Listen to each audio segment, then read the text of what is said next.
C'est bienvenue dans cette nouvelle vidéo. Aujourd'hui on est en voiture, un petit peu sous forme de vlog. C'est une première pour moi. J'ai fait plusieurs tests. Tout à l'heure j'ai tourné une vidéo, j'étais super content, mais bien sûr le son était pourri. Du coup je recommence. Alors j'espère qu'elle sera tout aussi bien que la première que j'ai faite. On va voir. On va parler aujourd'hui de ce que vous pouvez ou ne pouvez pas faire en voiture pour votre sécurité personnelle. Alors on va pas parler que de self-défense, mais on va parler de manière assez globale sur toutes les choses que vous pouvez mettre en place en voiture, que ce soit pour de la prévention de l'accident, la prévention agressive et autres. Vous verrez, je pense que cette vidéo peut être assez intéressante. Déjà, dans un premier temps, il faut prendre conscience, et vous l'avez sans aucun doute, cette prise de conscience déjà, naturellement, c'est que la voiture, c'est l'extension de votre propriété. C'est la vidéo, c'est la voiture, c'est l'extension de votre propriété dans le sens où c'est comme votre maison. C'est quelque chose qui coûte extrêmement cher, c'est quelque chose auquel on tient, c'est quelque chose où lorsqu'il faut faire des réparations, ça coûte un rein. C'est soumis à une assurance qu'on paye, qui peut être soumise aussi à des malus. Tout ça, c'est des choses super importantes qu'il faut prendre en compte déjà de base. Pourquoi est-ce que je fais ce petit rappel qui paraît logique? C'est pour la simple et bonne raison que lorsque vous êtes en voiture, ce côté financier, le côté possible de dépenser beaucoup d'argent fait que les gens peuvent être extrêmement précautionneux envers leur voiture dans un premier temps, mais aussi extrêmement tendus. Alors, si des personnes dans une époque dans laquelle on vit où tout coûte extrêmement cher, des réparations sur une voiture, la perte de temps, la perte de possibilités de travail peut créer chez des personnes justement un certain tas d'anxiété vis-à-vis de leur voiture, sans compter les personnes qui adorent leur véhicule et qui veulent en prendre extrêmement soin. Ça nous met en tête que une personne qui est dans sa voiture pourra facilement monter en pression et péter un câble si sa voiture est accrochée ou à risquer d'être accrochée.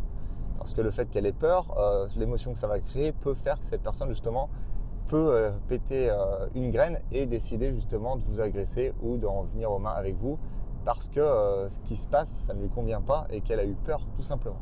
Ça, c'est un premier point. Un deuxième point, c'est que la voiture, c'est un endroit extrêmement anxiogène. Anxiogène pour plusieurs raisons. Anxiogène déjà parce que lorsque vous êtes en train de conduire, vous allez être confronté à tout un tas de situations dans des environnements totalement différents. Vous êtes pris dans les bouchons, vous êtes pressé, vous pouvez vite tomber en colère parce que les bouchons, c'est en train doucement de vous énerver. Ça, c'est une chose qu'il faut prendre en compte et qu'on oublie bien trop souvent. C'est que le climat que vous avez en voiture est extrêmement variable. Vous avez une journée compliquée et en plus de ça, on rajoute des bouchons ou alors des personnes qui roulent comme des trous de balles. À un moment donné, vous allez être très rapidement en capacité, même vous qui êtes une personne sereine et calme, on va dire, à vous énerver.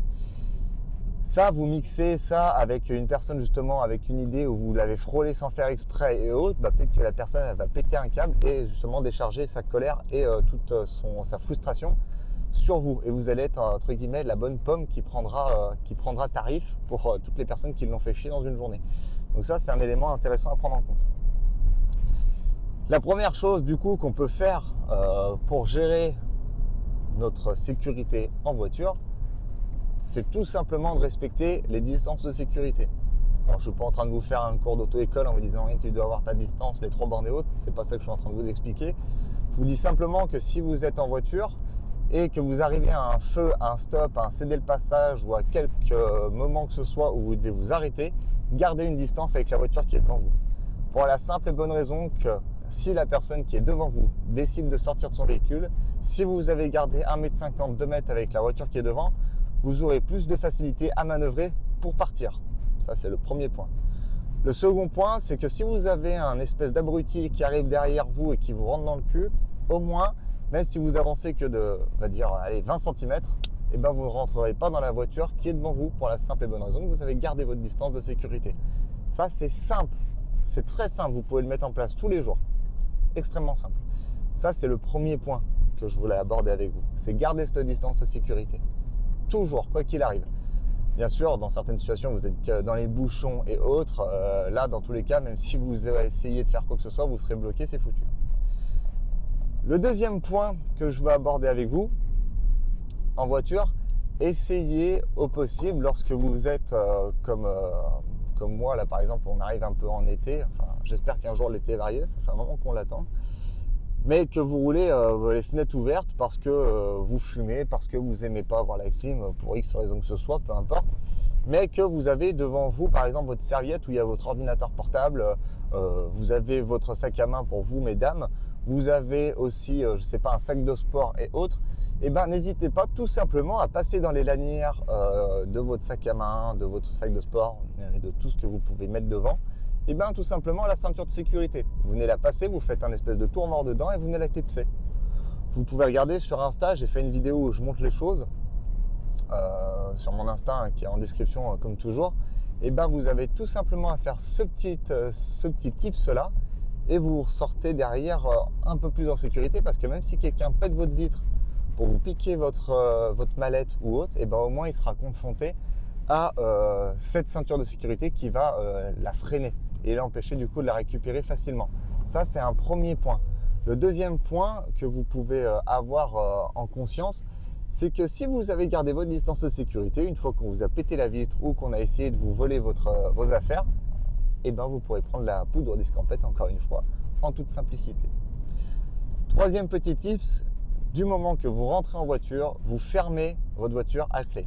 Même si votre voiture, lorsque vous dépassez les 20 ou 30 km/h, elle se verrouille automatiquement, prenez vous-même le temps de rentrer et de verrouiller votre voiture. Tout de suite. Une fois que ça c'est fait, vous mettez aussi votre ceinture de sécurité.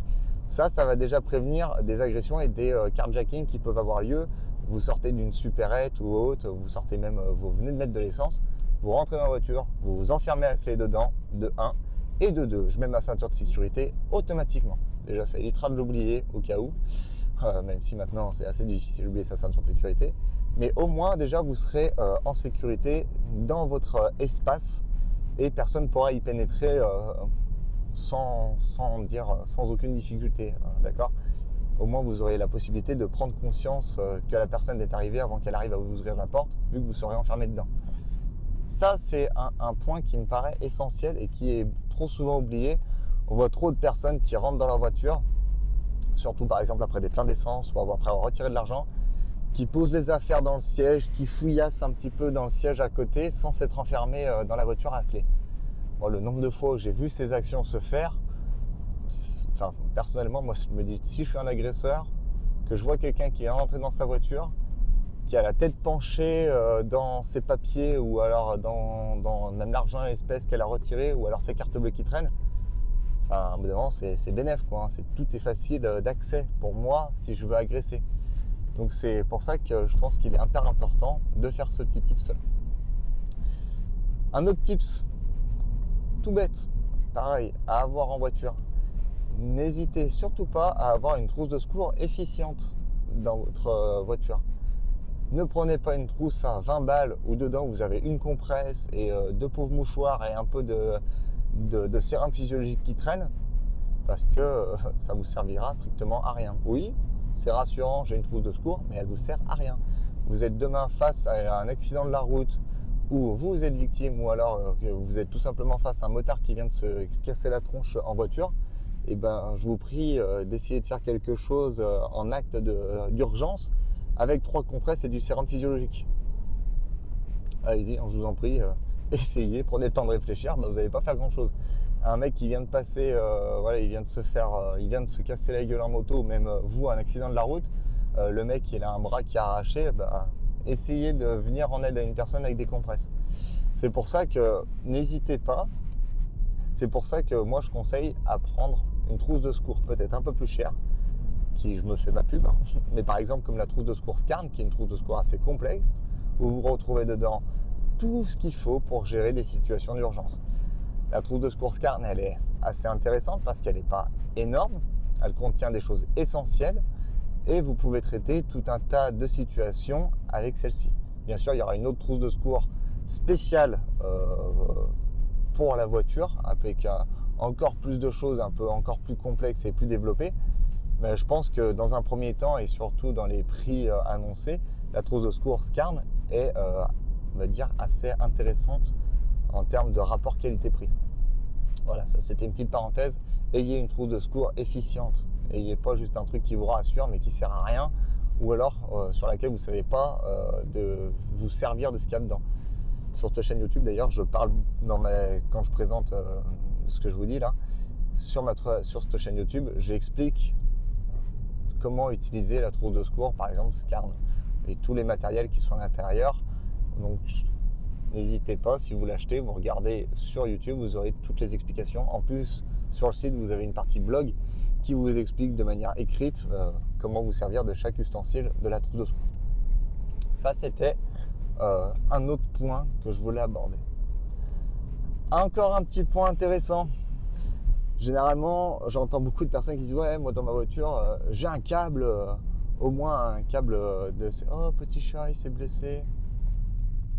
Petit minou. » Bon, bah, il a l'air d'aller bien vu qu'il court, mais il avait la patte un peu... bibiche. Pauvre bête. J'espère que juste au route, en tout cas, je suis en train de passer. Je l'ai jamais prise. On pourrait peut-être bien y faire un tour de moto ici. Du coup, j'étais en train de vous parler sur l'importance des personnes qui me disent ouais, mais moi dans ma voiture j'ai un câble électrique, j'ai une matraque télescopique. Ouais, bah c'est bien, c'est bien. Vas-y, face à une situation où le mec il sort et qui est complètement énervé, dis-moi que le sortir un câble électrique, ça va le calmer. Bah, d'une, j'y crois pas du tout. Ça va faire qu'une chose, c'est au pire l'exciter. Et de deux, va expliquer devant le juge que tu es sorti une matraque ou alors un câble électrique.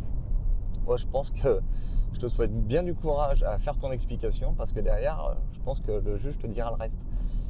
Pourquoi ? Bah déjà parce qu'il faut être proportionnel dans ce qu'on fait. Alors c'est ce que je dis, en self-défense, c'est pas toujours évident d'être dans la proportionnalité pour la simple et bonne raison que si on essaie d'être toujours vraiment pile poil dans le cadre légal, bah, finalement on peut pas faire grand-chose. Mais là, dans une situation où vous avez simplement une personne qui vous est en train de vous insulter ou vous menacez entre guillemets en faisant des gestes, vous ne pouvez pas sortir un câble électrique. Pourquoi ? Parce que si on veut être dans un aspect de légitime défense, il faut que notre réponse, elle soit face à une situation, à une agression qui soit avérée, à une menace qui est réelle, et que seule une réponse violente est nécessaire à faire arrêter l'agression qui est en cours. Tout ça dans une optique de proportionnalité. Donc face à un mec qui est en train de vous insulter ou autre, et ben justement, peut-être que simplement venir essayer d'apaiser le truc et de parler et de comprendre de quel type d'agresseur vous avez affaire, mais ça j'en ai déjà parlé, est-ce que vous êtes face à un prédateur, est-ce que vous êtes face à un agresseur de circonstance et autres, mais ça j'en ai déjà parlé sur Insta, et j'en reparlerai aussi sur YouTube parce que je pense que c'est un sujet qui mérite d'être développé davantage. Et ben vous pourrez plus facilement savoir ce que vous devez faire. Donc ça, c'était un autre point. Par contre, je vous parlais de ça parce que vous pouvez avoir éventuellement ça. C'est tout bête. C'est une petite bombe lacrymogène, vous avez vu, toute bête. Celle-ci, pareil, la réglementation des bombes lacrymogènes, j'en ai déjà parlé. Celle-ci, elle fait 75 millilitres. C'est super pratique. Moi, j'en suis pas fan dans la vie de tous les jours.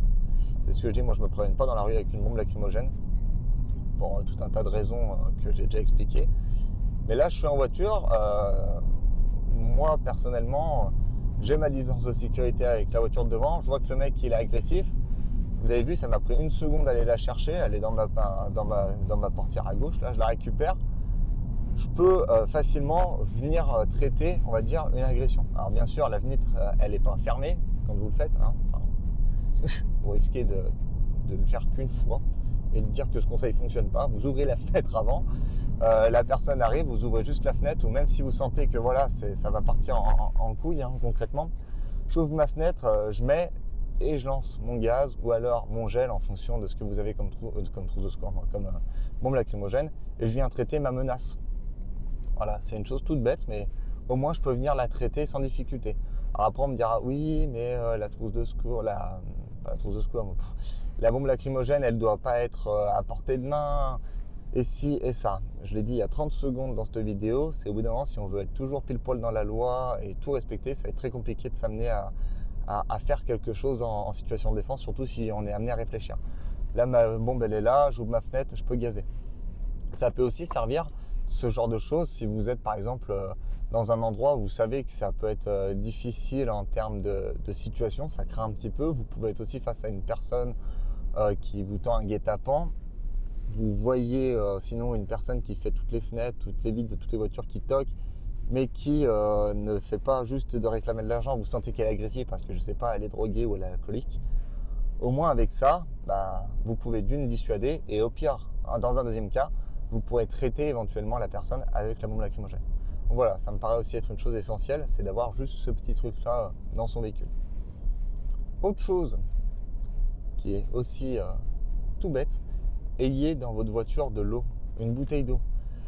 Une bonne bouteille d'eau d'1 litre, ça coûte que dalle, vous les gardez dans votre voiture et ça vous servira toujours. Vous tombez en panne, c'est en été, vous tombez en panne en été ou vous avez un problème par exemple tout bête, mais avec votre voiture, il y a besoin de liquide de refroidissement ou j'en sais rien, il y a besoin de mettre un tout petit peu d'eau dans votre voiture, au moins vous avez de l'eau. Vous pouvez vous hydrater, vous pourrez gérer peut-être une petite panne au niveau du radiateur. Ça, c'est des choses qui sont toutes bêtes, mais c'est important.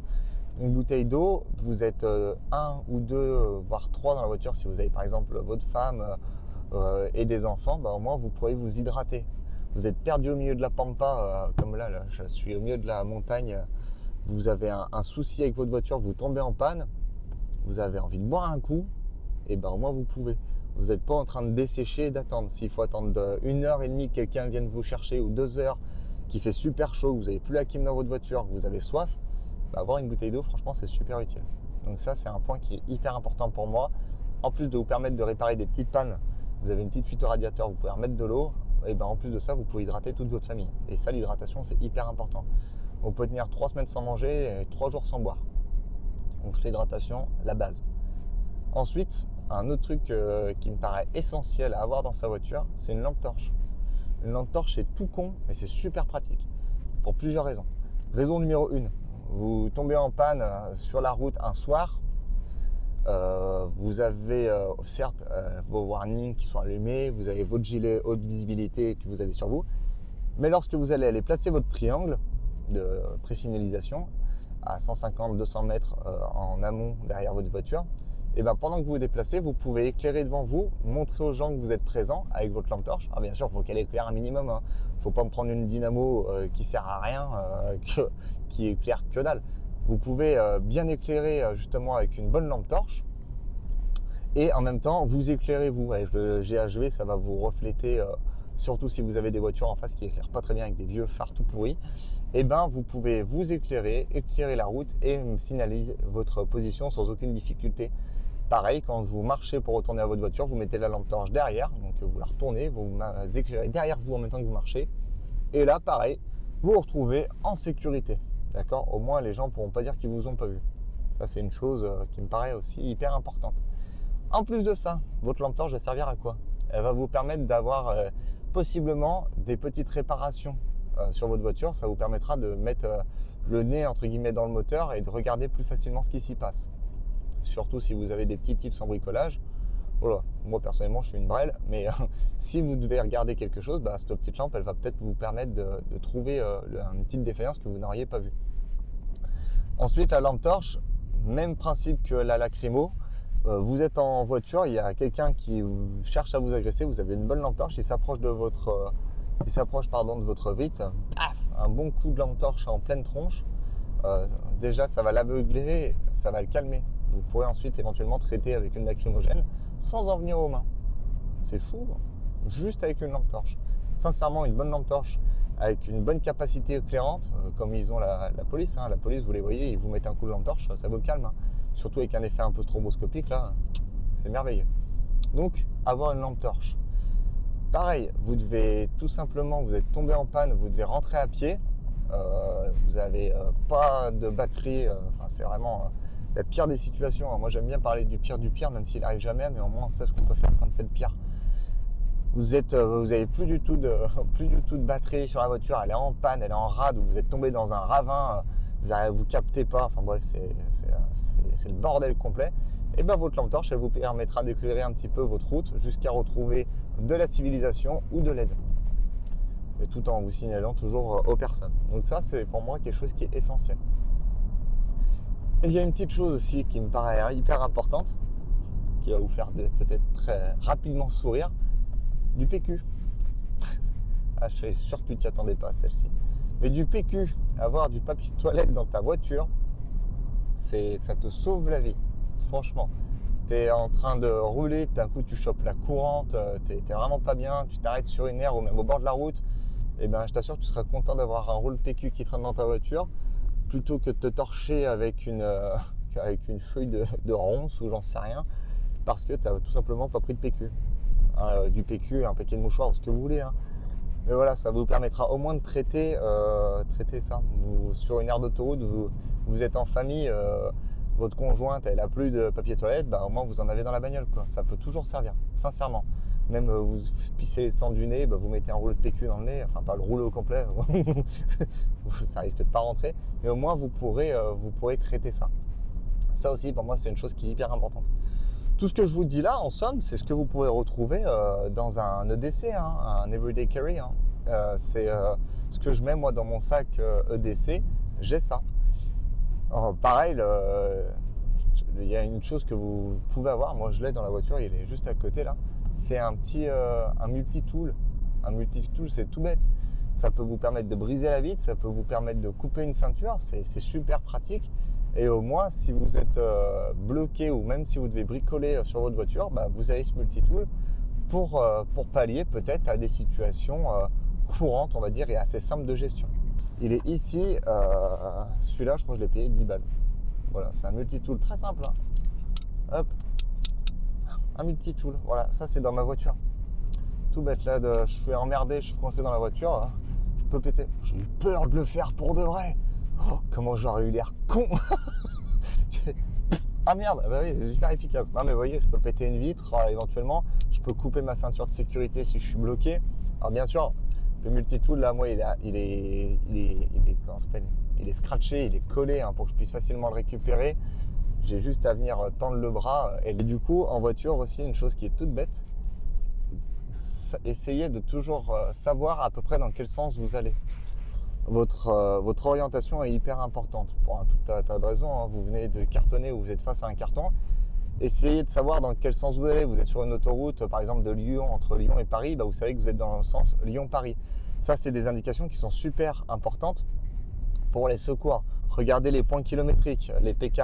Ce qu'on appelle les PK, vous en avez sur le long des routes, hein, des autoroutes, même des départementales ou autres. Vous avez des points kilométriques. Ça, c'est hyper intéressant à donner. Comme ça, on peut rapidement savoir où se trouve le sinistre.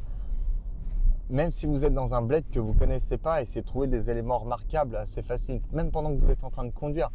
Là, je suis en train de conduire. Là, par exemple, à ma droite, je vois qu'il y a une cave coopérative. Je sais dans quel village je suis. Bah, je dis, bah voilà, je suis à côté de la cave coopérative de tel village. Voilà. Au moins qu'on puisse facilement vous retrouver. Dans tous les cas, après, il y a la géolocalisation, mais bon, ça, c'est un point intéressant. Un autre point qui est super intéressant, connaissez déjà votre assurance, parce que ce n'est pas des choses qu'on réfléchit souvent. Hein. L'assurance, on n'y réfléchit pas tout le temps. Mais juste connaître déjà son assurance, savoir où est-ce qu'on est assuré, connaître le numéro de votre contrat d'assurance et d'avoir tous les papiers, cartes vertes et autres sur vous pour facilement remplir les demandes en cas de nécessité. Et truc tout bête, c'est juste déjà pour retrouver, ça m'est arrivé moi, c'est pour ça que je vous le dis, vous venez de cartonner ou vous avez un problème en bagnole, et ben je vous assure que quand vous savez à peu près votre assurance, parce que vous avez sur le papier vert, et vous avez un doute sur le numéro de téléphone, vous ne savez plus qu'il faut appeler, vous regardez sur internet, vous êtes stressé ou apeuré, ben vous perdez vite un peu la boule. Hein. Donc voilà, au moins vous savez, vous avez une petite liste récap, hein. Vous savez que votre assurance c'est ça, votre contrat d'assurance c'est tel numéro, et que le numéro de téléphone en cas de sinistre c'est ça, le numéro pour le dépannage c'est ça, et au moins vous avez tout, vous y plastifiez, vous y foutez dans votre bagnole, et franchement c'est super pratique et c'est super simple. Ça c'est un point tout con à avoir, mais voilà, au moins que ce soit accessible et facilement reconnaissable pour vous. Pareil, n'hésitez pas à rentrer le numéro de sinistre assurance dans votre téléphone, hein. Juste ça, ça vous fera gagner un temps précieux. Donc voilà, en gros, normalement on a fait le tour à peu près de tout. Alors c'est pas une vidéo qui a été écrite là, hein, c'est vraiment un espèce de déballage de ce que je peux avoir en termes de réflexion sur ce que j'ai moi dans ma voiture ou ce que je pense hyper important à avoir. Donc j'espère que cette vidéo, ce format-là un petit peu en voiture, en échange comme ça ensemble, vous a plu. C'est une première, encore une fois, j'espère que la qualité sera bonne, ça se trouve elle sortira jamais. Abonnez-vous à cette chaîne YouTube, laissez-moi vos ressentis et vos demandes en commentaire. J'essaierai toujours de répondre à vos questions, soit sous forme de vidéo, soit dans les commentaires, si j'ai la réponse. Si j'ai pas la réponse, je chercherai les réponses. N'oubliez pas de visiter aussi le site exploredécouvresurvie.com. Tout est en ligne, ce que je vous ai expliqué là, les trousses de secours et autres. Je vais mettre le lien aussi du site dans la description. Checkez aussi mon Instagram et on se retrouve très rapidement pour une prochaine vidéo. Prenez soin de vous, n'oubliez pas que vous êtes les garants de votre sécurité. Ciao!